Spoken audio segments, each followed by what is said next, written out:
एसजीसी के digital platform पर आप सबका स्वागत है। हम लोग भारतीय न्यायिक व्यवस्था के बारे में चर्चा कर रहे हैं, जिसमें हमने सुप्रीम कोर्ट और हाई कोर्ट का अध्ययन कर लिया है। हम लोगों ने देखा कि भारतीय न्यायिक व्यवस्था एकीकृत न्यायिक व्यवस्था है, जो सुप्रीम कोर्ट, हाई कोर्ट और डिस्ट्रिक्ट कोर्ट में बटी हुई है। तो इसी व्यवस्था में आज हम लोग डिस्ट्रिक्ट कोर्ट का अध्ययन करेंगे, जिसको हम जिला न्यायालय या अधीनस्थ न्यायालय के नाम से जानते हैं। जिला न्यायालय या अधीनस्थ न्यायालय ऐसा न्यायालय होता है कि अधीनस्थ न्यायालय से तात्पर्य ऐसे न्यायालय से है जो उच्च न्यायालय के अधीन है, उच्च न्यायालय के अधीन है तथा उच्च न्यायालय के निर्देशानुसार कार्य करता है। तो आपको समझ में आया होगा कि जिला न्यायालय ऐसा अधीनस्थ न्यायालय है जो उच्च न्यायालय के अधीन होता है तथा उच्च न्यायालय के निर्देशानुसार कार्य करता है। अगर हम डिस्ट्रिक्ट कोर्ट के बारे में संविधान के अंतर्गत संवैधानिक उपबंधों की बात करें तो संविधान के भाग 6 में अनुच्छेद 233 से लेकर 237 तक इन न्यायालयों के संगठन एवं इनकी स्वतंत्रता सुनिश्चित करने का प्रयास किया गया है। 233 से लेकर अनुच्छेद 237 तक स्वतंत्रता किससे? कार्यपालिका से, ताकि कार्यपालिका का हस्तक्षेप न्यायालयी कार्यों में ना हो सके, न्यायालय कार्यपालिकी हस्तक्षेप से बचे रहें। इनकी स्वतंत्रता सुनिश्चित करने का प्रयास किया गया है। अब अगर हम देखें जिला न्यायाधीश की नियुक्ति कैसे होती है, तो जिला न्यायाधीशों की नियुक्ति उनकी पदस्थापना से तात्पर्य तैनाती से है कि वो कहां पर अपना पद धारण करेंगे। तो तैनाती व पदोन्नति राज्यपाल द्वारा राज्य के हाई कोर्ट के परामर्श से की जाती है। तो इससे आपको समझ में आया होगा कि हाई कोर्ट डिस्ट्रिक्ट कोर्ट के जजों की नियुक्ति करता है,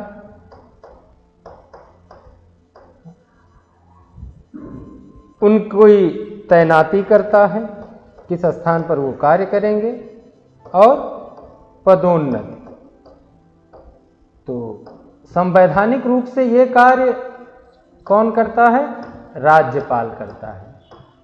लेकिन अगर हम व्यवहारिक रूप से देखें तो राज्यपाल ऐसा हाई कोर्ट के परामर्श के अनुसार करता है। हाई कोर्ट जो भी परामर्श देता है, राज्यपाल उसको क्रियान्वित करता है। अब हम योग्यताओं की बात करें कि कौन से लोग डिस्ट्रिक्ट कोर्ट में जिला जज के रूप में नियुक्त हो सकते हैं। तो उसमें कहा गया सबसे पहली बात कि वह सरकारी सेवा में कार्यरत ना हो। जब यह कहा जाता है कि वह सरकारी सेवा में कार्यरत ना हो, तो इसका तात्पर्य है कि केंद्र के अंतर्गत और ना ही राज्य सरकार के अंतर्गत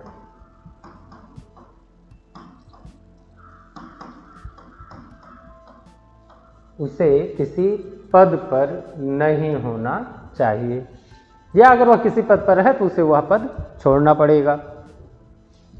तो पहली महत्वपूर्ण बात यह है कि वह सरकारी सेवा में कार्यरत ना हो। दूसरी शर्त क्या है कि 7 वर्ष का अधिवक्ता का अनुभव हो, अर्थात 7 वर्ष तक अधिवक्ता के रूप में अधिवक्ता के रूप में उसने कार्य किया हो, है ना।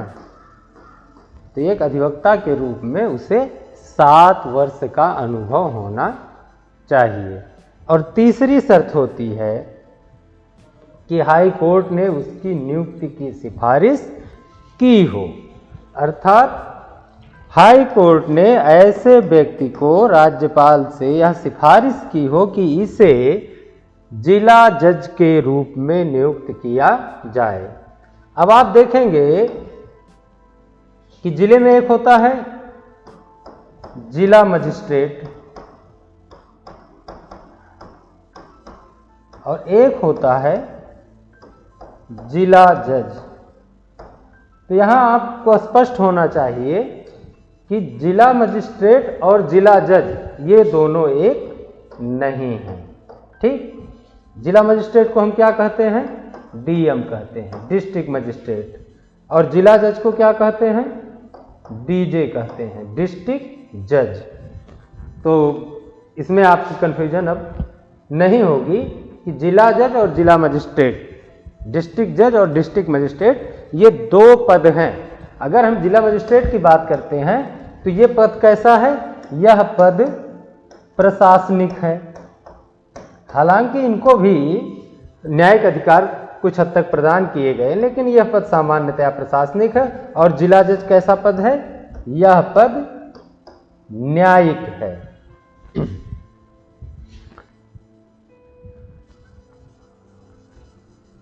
अब अन्य न्यायाधीश की बात की जाए तो अन्य न्यायाधीशों की नियुक्ति भी राज्यपाल करता है। और ऐसी नियुक्ति करने में राज्यपाल राज्य लोक सेवा आयोग एवं हाई कोर्ट या उच्च न्यायालय, हाई कोर्ट या उच्च न्यायालय का परामर्श आवश्यक है। राज्यपाल जब किसी व्यक्ति को जिला जज से इतर अन्य न्यायाधीश के रूप में नियुक्त करता है तो उसमें राज्य लोक सेवा आयोग एवं हाई कोर्ट का परामर्श आवश्यक है। अब यह आवश्यक क्यों है? आवश्यक इसलिए है कि आप देखेंगे तो जजों की नियुक्ति अधीनस्थ न्यायालयों की मैं बात कर रहा हूं तो 2 स्तरीय होती है। अधीनस्थ न्यायालयों में जजों की नियुक्ति 2 स्तरीय होती है। 2 स्तरीय में अगर हम बात करें, पहला स्तर क्या होता है जिसको हम सामान्यतया PCS J कहते हैं, और दूसरा क्या होता है SJS। PCS J के तहत अन्य न्यायाधीशों की नियुक्ति की जाती है जो ऐसे कंपटीशन को बीट करके आते हैं। तो अब ये PCS J का एग्जाम लेने का कार्य किसका है? राज्य लोक सेवा आयोग का है। इसलिए राज्य लोक सेवा आयोग एग्जाम के माध्यम से यह निर्धारित करता है कि वह व्यक्ति उन योग्यताओं और क्षमताओं को धारण करता है जो उसे जज के रूप में, जो उसे न्यायाधीश के रूप में नियुक्त करने के लिए आवश्यक है। ये SJS जो क्या है? ये जिला जज की नियुक्ति के लिए होता है ना। जिला जज की नियुक्ति के लिए होता है, सीनियर जजों की नियुक्ति के लिए होता है। तो इन परीक्षा का आयोजन कौन करता है? इस परीक्षा का आयोजन हाई कोर्ट करता है। तो आपको पता चला होगा कि राज्य लोक सेवा आयोग एवं हाई कोर्ट दोनों का परामर्श आवश्यक क्यों है। क्योंकि हाई कोर्ट एलिजिबिलिटी टेस्ट नहीं कराता, एलिजिबिलिटी टेस्ट कराने का कार्य किसका है? लोक सेवा आयोग का है। तो राज्य लोक सेवा आयोग चूंकि एग्जाम कराता है इसलिए उसका परामर्श कि क्या यह व्यक्ति वो क्षमता, वो योग्यता धारण करता है जो एक न्यायाधीश के रूप में नियुक्त करने के लिए आवश्यक है। अगर ऐसा है तो वो परामर्श देता है कि हाँ ये ऐसी योग्यता और ऐसी क्षमता धारण करता है, और हाईकोर्ट राज्यपाल को परामर्श देता है और राज्यपाल ऐसे जजों की नियुक्ति करता है। अधीनस्थ न्यायालय पर नियंत्रण की बात करें कि आपको जैसे हम लोगों ने शुरुआत में ही बात किया कि हाई कोर्ट के अधीनस्थ होते हैं डिस्ट्रिक्ट कोर्ट। अगर आप डिस्ट्रिक्ट कोर्ट को देखें तो डिस्ट्रिक्ट कोर्ट को हम दो पार्ट में डिवाइड कर सकते हैं। एक सिविल मामले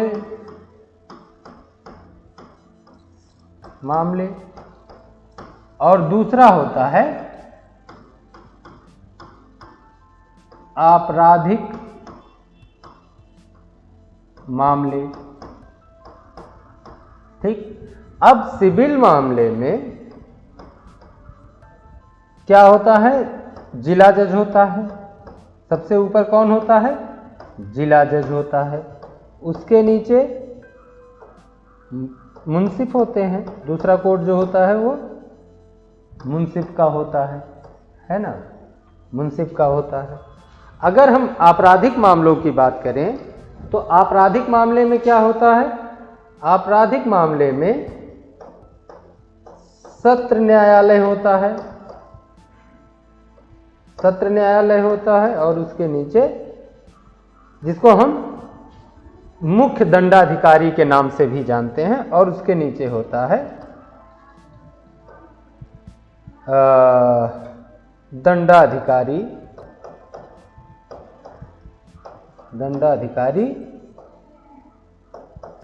जूनियर डिवीजन, है ना, जूनियर डिवीजन।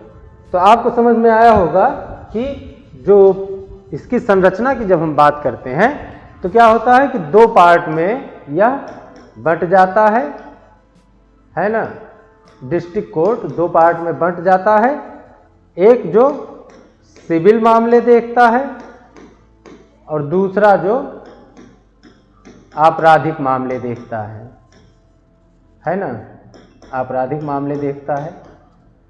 सिविल मामले जो देखता है हम उसको जिला जज कहते हैं, और यही जिला जज, यही व्यक्ति जब आपराधिक मामलों को देखता है तो हम उसे सत्र न्यायाधीश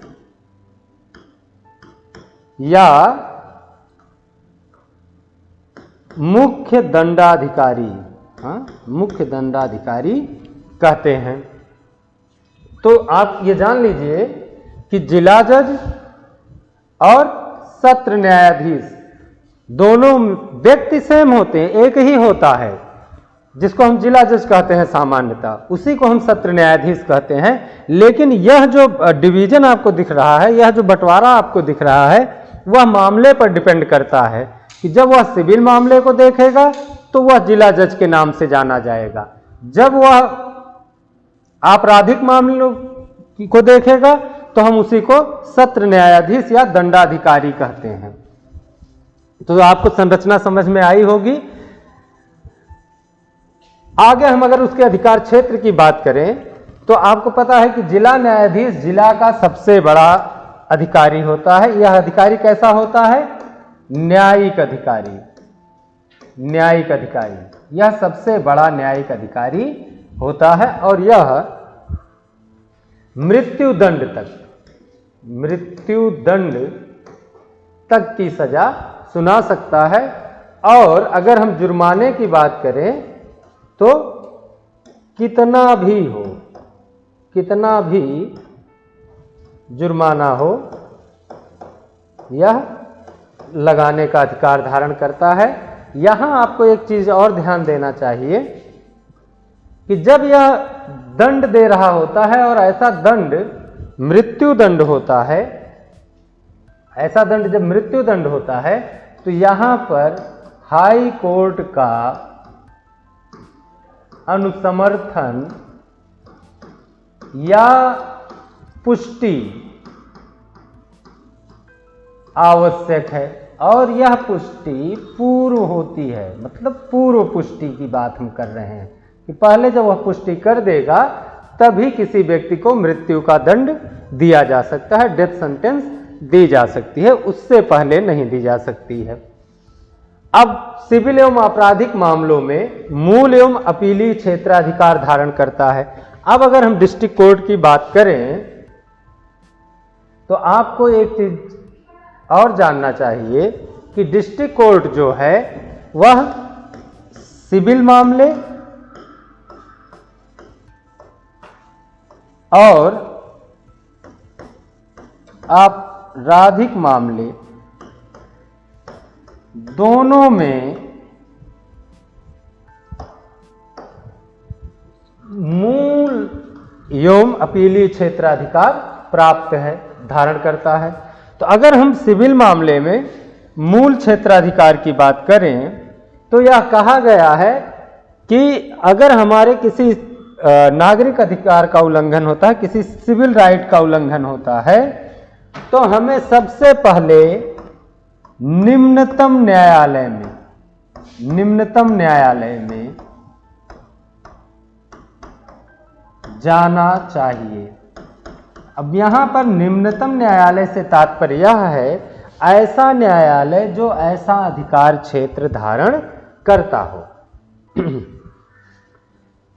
दूसरी बात, अगर आप इसके न्याय से, इसके जजमेंट से सहमत नहीं हैं तो फिर आप एडीजे या डीजे की कोर्ट में अपील कर सकते हैं। तो आप एडीजे या डीजे की कोर्ट में चूंकि अपील कर सकते हैं तो ये अपीलीय न्यायालय भी हो जाता है डिस्ट्रिक्ट कोर्ट और मूल अधिकार क्षेत्र भी धारण करता है। आपराधिक मामलों की अगर हम बात करें तो आपराधिक मामलों में भी कुछ ऐसी ही स्थिति बनती है। जैसे अगर बात करें कि अपराध, यही सिद्धांत लागू होता है कि निम्नतम न्यायालय में जाना चाहिए, वो सिद्धांत इसमें भी लागू होता है। अब यह अपराध की प्रकृति पर निर्भर है कि वह सत्र न्यायाधीश या सहायक सत्र न्यायाधीश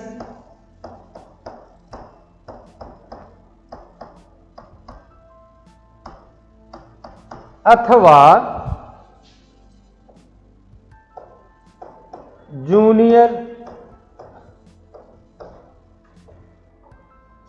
सत्र न्यायाधीश,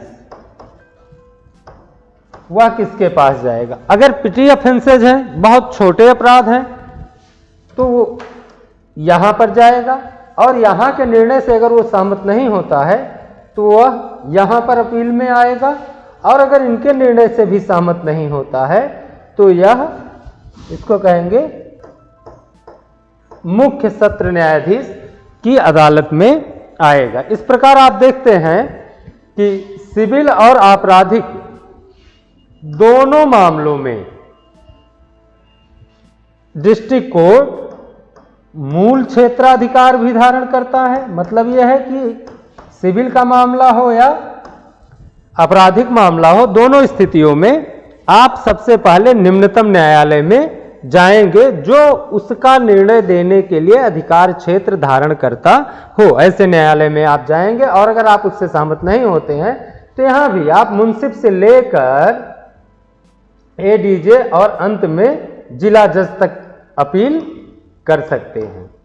वही स्थिति आपराधिक मामलों में होती है कि यहां आप मुख्य रूप से जाएंगे या आप यहां जाएंगे, या तो आप जूनियर डिवीजन में जाएंगे या तो आप सहायक सत्र न्यायाधीश की बेंच में जाएंगे।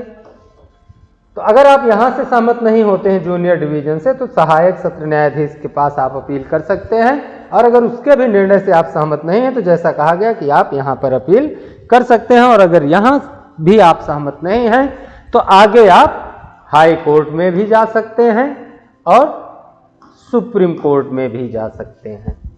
तो ये आपको संरचना और अधिकार क्षेत्र समझ में आया होगा कि जिला न्यायाधीश जो है वो जिले का सबसे बड़ा न्यायिक अधिकारी होता है, सबसे बड़ा न्यायिक अधिकारी होता है। दूसरा कि सिविल एवं आपराधिक मामलों में मूल एवं अपीलीय क्षेत्राधिकार दोनों डिस्ट्रिक्ट कोर्ट को प्राप्त है, अधीनस्थ न्यायालय को प्राप्त है। अब अगर संरचना की बात करें तो संरचना में हम लोगों ने बात किया कि सर्वप्रथम क्या होता है, एक बार और बात कर लेते हैं इस पर कि सबसे ऊपर क्या है, डिस्ट्रिक्ट कोर्ट है ना। डिस्ट्रिक्ट कोर्ट दो पार्ट में काम करता है, सिविल मामलों में भी काम करता है और आपराधिक मामलों में भी काम करता है। जब वह सिविल मामले में काम कर रहा होता है तो उसे जिला जज के रूप में जाना जाता है। जब वह आपराधिक मामलों में सुनवाई कर रहा होता है तो उसे सत्र न्यायाधीश के रूप में जाना जाता है। और वह इस प्रकार अधीनस्थ न्यायालयों की संरचना तैयार होती है। इनके अलावा और भी बहुत सारे जजों की नियुक्ति अधीनस्थ न्यायालय के अंतर्गत हाई कोर्ट द्वारा की जाती है। तो उम्मीद है कि आपको ये समझ में आया होगा। तो आइए हम लोग एक बार फिर से देखते हैं कि जिला न्यायालय या अधीनस्थ न्यायालय, सबसे पहले तो आपको जानना होगा कि जिला न्यायालय या अधीनस्थ न्यायालय कहा किसे जाता है।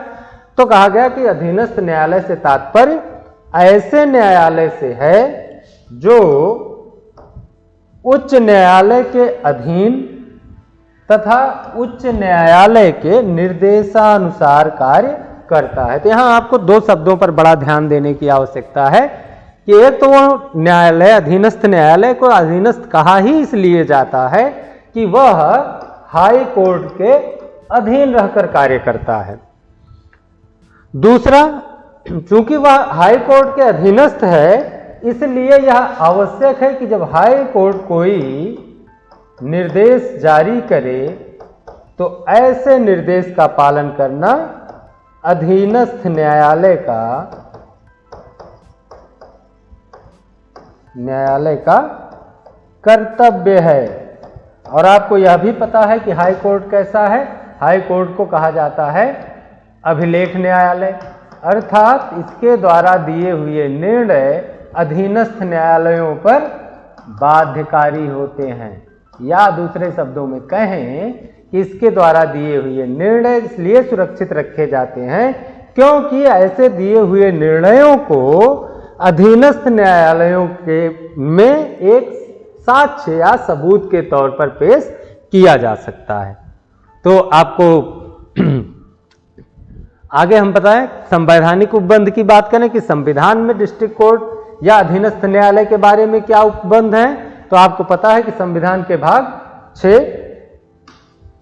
अनुच्छेद 233 से लेकर 237 तक इन न्यायालयों के संगठन के बारे में चर्चा की गई है।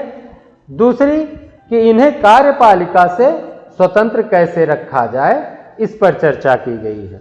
स्वतंत्रता किससे? कार्यपालिका से, ताकि न्यायिक कार्यों में कार्यपालिका का हस्तक्षेप कम से कम हो, है ना, कम से कम हो। अब जिला न्यायाधीश की नियुक्ति की बात की जाए तो जिला न्यायाधीशों की नियुक्ति, उनकी तैनाती और उनकी पदोन्नति ये सभी हाई कोर्ट के अंतर्गत समाहित हैं। ये सारे कार्य हाई कोर्ट करता है। और जिला जज की नियुक्ति या जिला न्यायाधीश की नियुक्ति राज्यपाल करता है हाई कोर्ट के परामर्श से।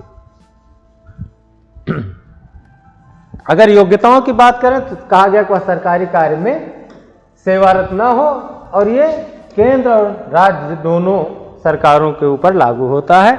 दूसरा कहा गया कि उसे 7 वर्ष के रूप में अधिवक्ता का अनुभव होना चाहिए। जिला जज की नियुक्ति की बात की जा रही है तो ये जिला जज नियुक्त होने की योग्यताएं हैं। योग्यताएं ये किसकी हैं?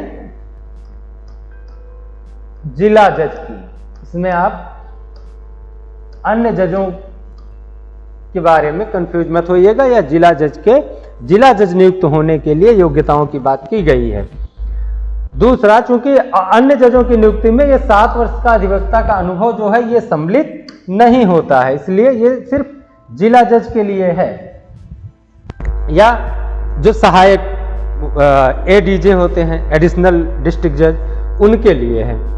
हाई कोर्ट ने उसकी नियुक्ति की सिफारिश की हो, चूंकि आप जानते हैं कि हाई कोर्ट की सिफारिश से ही डिस्ट्रिक्ट कोर्ट के जजों की नियुक्ति होती है, तो हाई कोर्ट की सिफारिश का भी होना आवश्यक। अगर यह 3 शर्तें वह व्यक्ति पूरी करता है तो उसे न्यायाधीश के रूप में नियुक्त किया जा सकता है अधीनस्थ न्यायालय में। अन्य न्यायाधीशों की बात की जाए तो अन्य न्यायाधीशों की नियुक्ति भी कौन करता है? राज्यपाल करता है ना, राज्यपाल करता है।